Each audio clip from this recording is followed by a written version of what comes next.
Na sessão de hoje, nós iremos falar um pouquinho sobre Bitcoin e expectativa para 2025. E aí, será que já subiu demais? Será que ainda vale a pena comprar? Nós iremos falar um pouquinho sobre o histórico de preço no halving, iremos falar um pouquinho sobre a adoção do governo americano como reserva de valor, iremos falar um pouquinho sobre os avanços legais que ocorreram para facilitar a adoção de empresas privadas, companhias de capital aberto, para que tenha uma maior transparência na adoção de Bitcoin como ativo de reserva de valor, e também vamos falar um pouquinho sobre Rússia e menção do Tesouro Americano como um Bitcoin sendo o ouro digital.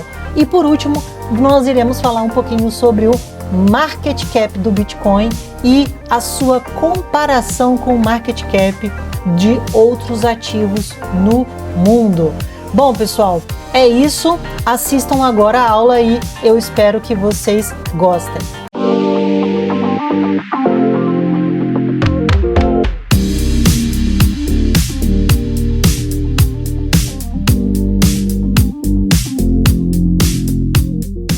Todo halving dele, todo pós-halving dele, a gente tem uma subida razoável.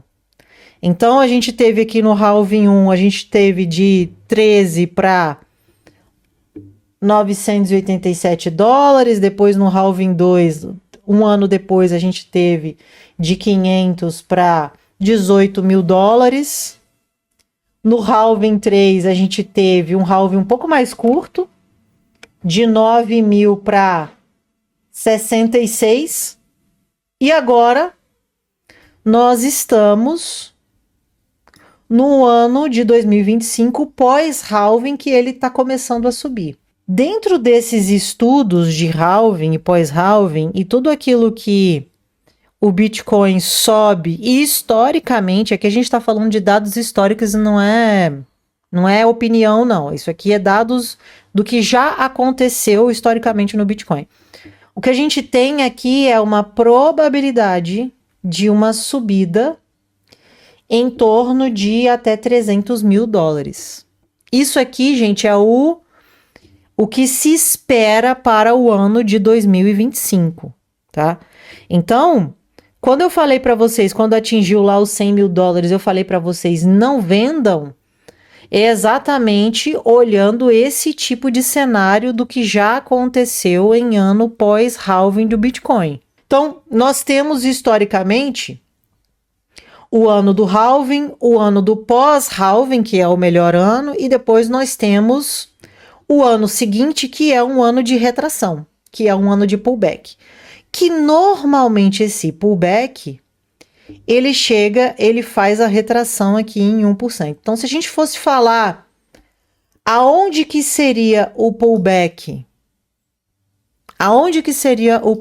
do pós-halving, seria nos 70 mil dólares. Esse seria o pullback de 2026. Seria os 70 mil dólares. Vale a pena esperar? Para quem não comprou absolutamente nada até o momento, vale a pena esperar? Pode ser que sim, pode ser que não. Eu particularmente compraria um pouquinho agora, para quem não comprou absolutamente nada. Para quem comprou, o que eu diria é o seguinte: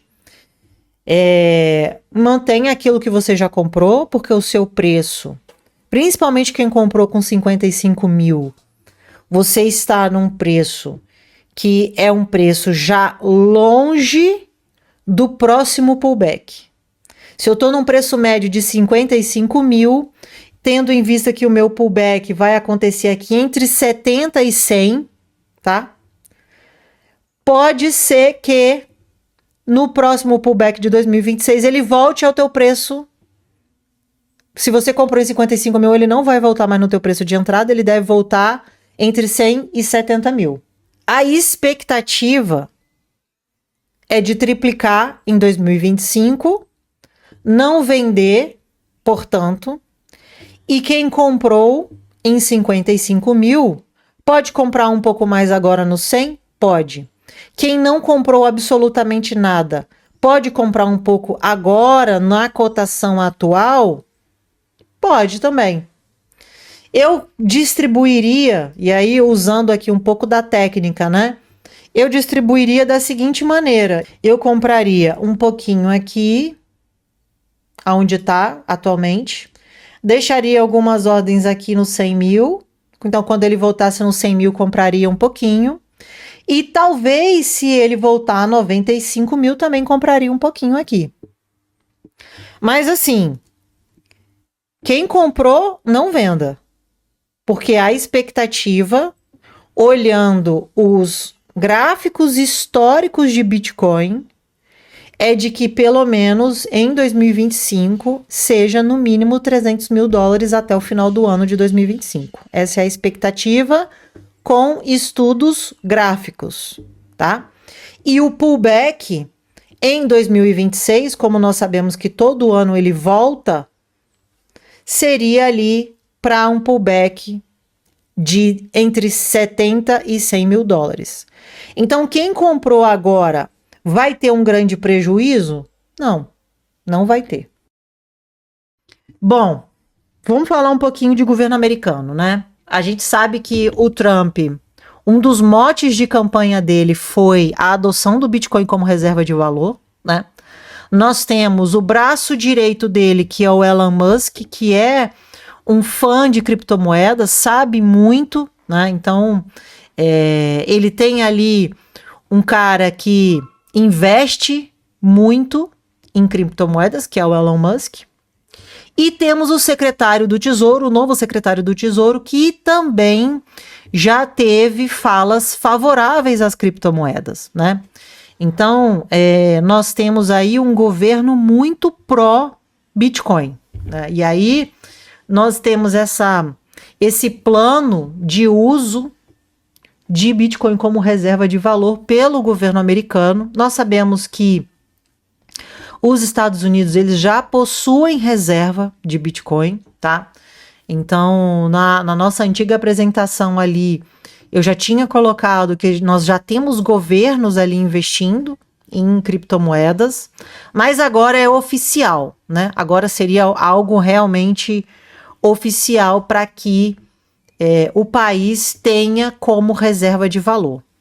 E aí aqui nós temos, né, já uma inclinação, inclusive, para que se venda reservas de ouro em detrimento da compra do Bitcoin como reserva de valor. Isso aqui seria um passo gigantesco para um preço catapultado do Bitcoin. Então, quem já está comprado hoje veria aí o seu investimento sendo quase que multiplicado em 10 vezes, né? Tá se falando aí em 8 vezes, tem gente que está falando em 7, então 10 vezes seria caso os Estados Unidos começassem a adotar o Bitcoin como reserva de valor.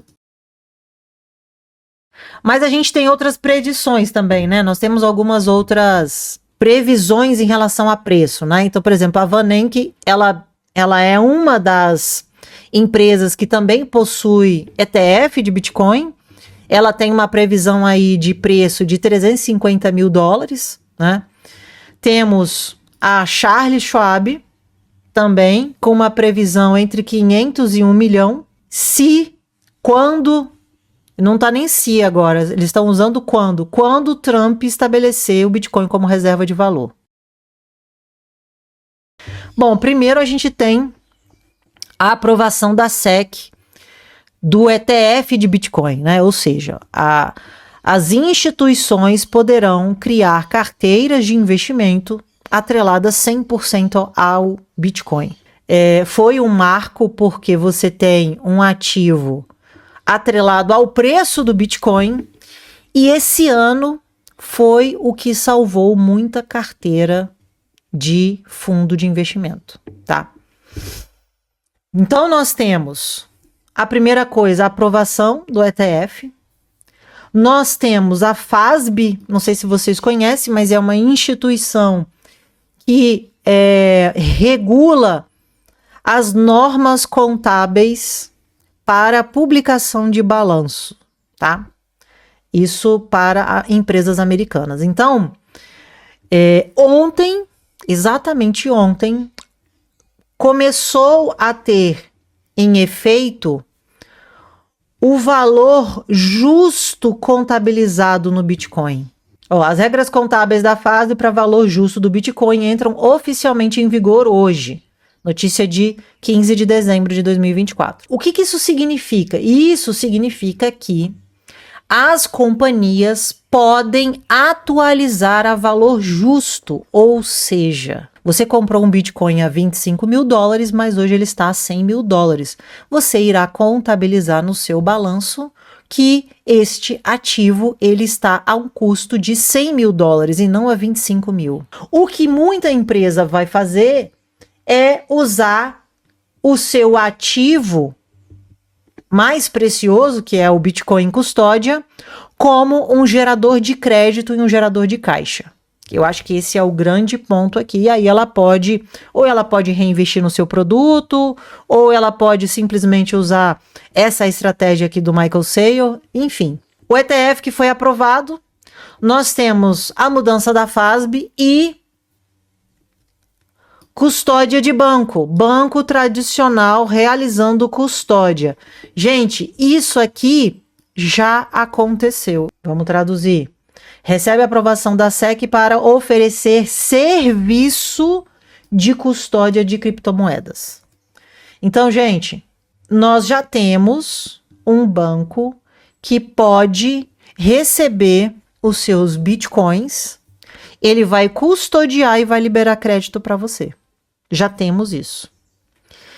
E quem é o maior banco que tem a custódia hoje é o próprio BNY. O BNY hoje ele tem 46 trilhões de dólares de ativos em custódia com serviços hoje.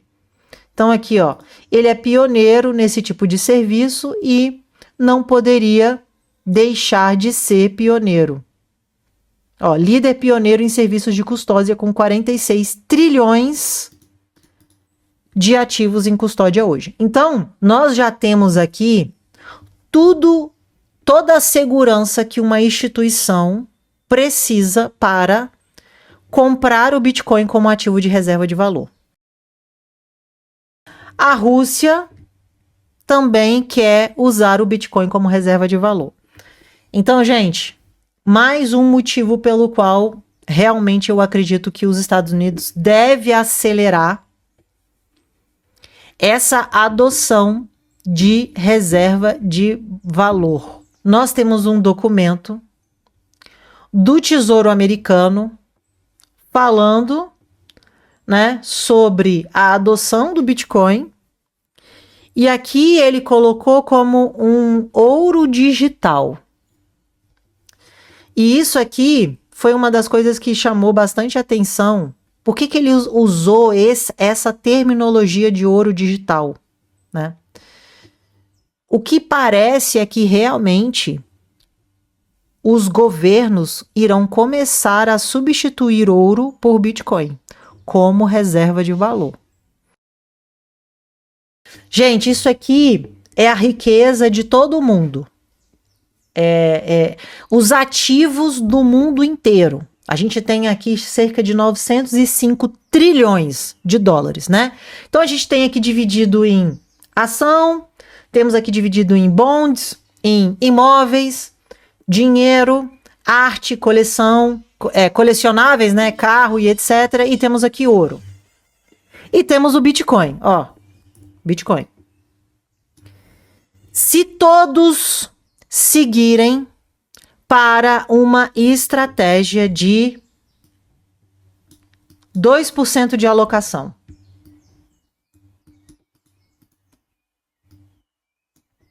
Não estou falando em 50%, não, eu estou falando em uma alocação razoável para quem tem uma riqueza de 2%.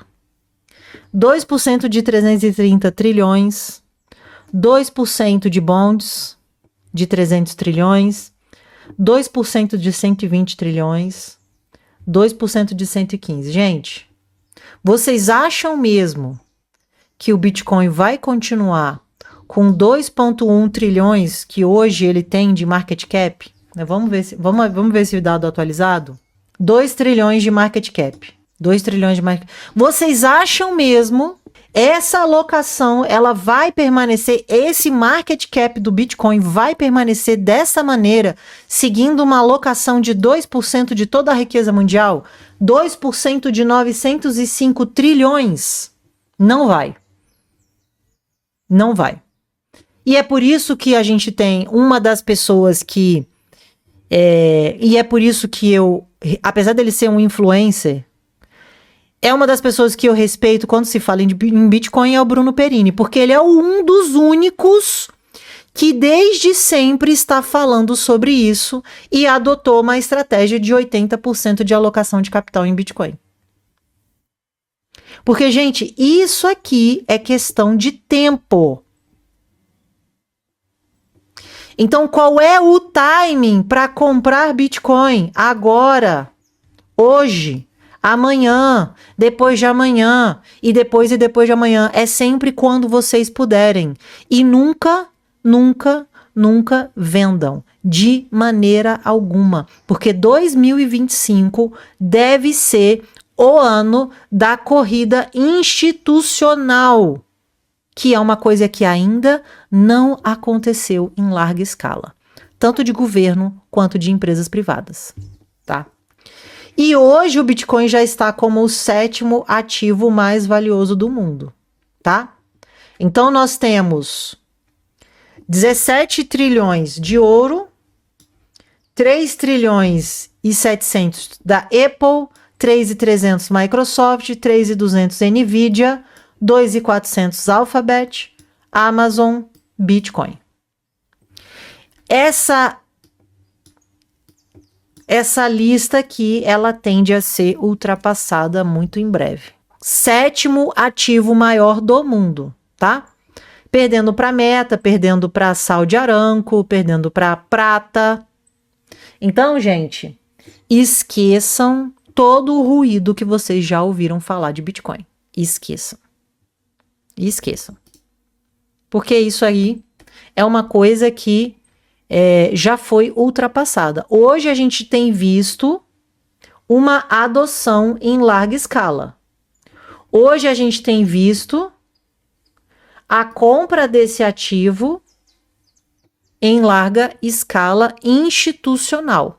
E cada vez mais. Então, olha só. Aqui nós temos um site que eu acompanho.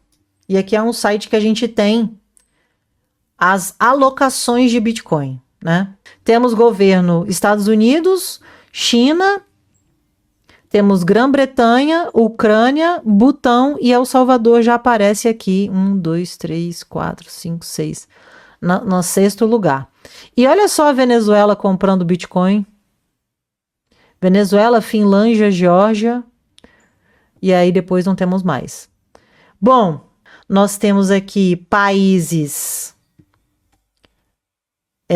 Estados Unidos e Rússia. Rússia não aparece aqui, mas ela quer começar. Eu acho que a Rússia já tem, mas ela não publicou. Temos Estados Unidos e China. Aí temos Inglaterra, Ucrânia, Butão e El Salvador. E alguns países menores aqui, como Venezuela, Finlândia e Geórgia. Fora isso, gente, cadê a Europa? Não há. Trouxe aqui os principais aspectos para a gente focar aqui no que realmente é importante falar sobre isso, tá? Mas assim, o que eu quero falar com vocês principalmente isso aqui, gente, já deixou de ser especulativo e virou reserva de valor de fato. E assim, a nossa estratégia de compra é uma estratégia que deve estar focada em ativo de valor. Então, se você tivesse a oportunidade de comprar ouro como uma reserva de valor, lá atrás, quando o ouro era $30 a onça, tem gente que comprava ouro toda semana, porque encarou o ouro como uma reserva de valor. que de fato foi por muito tempo e ainda está sendo. E aí, por último, e não menos importante, a gente pode começar a fazer um estudo de correlação. O que é o estudo de correlação? Que é o quê? Nós vamos vir aqui adicionar. Aí vamos ver aqui. Nova escala de preço. E aí aqui, ó. Por enquanto, e eu vou deixar esse gráfico aqui sempre, para a gente poder sempre consultar. Bom, o preço do ouro está nessa variação aqui, nessa linha vermelhinha. Vamos botar a cor diferente. Vamos colocar uma cor branca, que fica um pouco mais visível. Então, essa linha branca é a variação de preço do ouro. E aqui nós temos o Bitcoin. Se a gente fosse colocar uma outra linha do Bitcoin, eu poderia colocar aqui uma outra linha. E aí, agora nós temos aqui um estudo de correlação.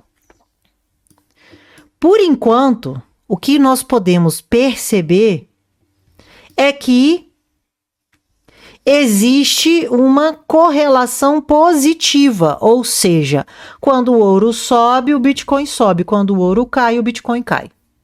Essa ainda é uma correlação positiva. O que a expectativa, né? Quando começar a passar a substituir pelo menos uma parte do ouro por Bitcoin, a gente deve enxergar algo nesse sentido aqui, ó. Essa curva fazendo isso e essa curva fazendo isso. E aí,